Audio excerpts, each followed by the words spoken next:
Une question qui ne manquera pas d'interpeller. Faut-il raboter les pensions? C'est ce que suggère la Banque nationale dans un rapport détaillé sur le net. Il faudra faire des économies et pour les responsables de la Banque nationale, une réduction des dépenses de pension est incontournable. Laurent Mathieu. C'était vendredi dernier. Lors de la présentation des prévisions de la Banque nationale, son gouverneur Luc Koen annonce qu'il va falloir diminuer les dépenses publiques lors de la prochaine législature, sans donner plus de détails.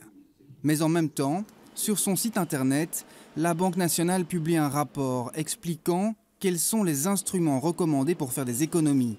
En haut de la liste, une diminution des dépenses liées aux pensions. Les pensions, c'est le plus gros poste, juste avant les dépenses de santé, et ce poste est influencé par le vieillissement de la population. Et donc, on anticipe sur la prochaine législature une augmentation de 7 milliards, donc je dis bien de 7 milliards, des dépenses de pension à politique inchangée. Or, l'Europe a demandé à la Belgique 14 milliards d'euros d'économies. Se dirige-t-on donc vers une diminution ou un gel des pensions, notamment dans la fonction publique, ou alors vers un allongement des carrières? Le débat est politiquement miné.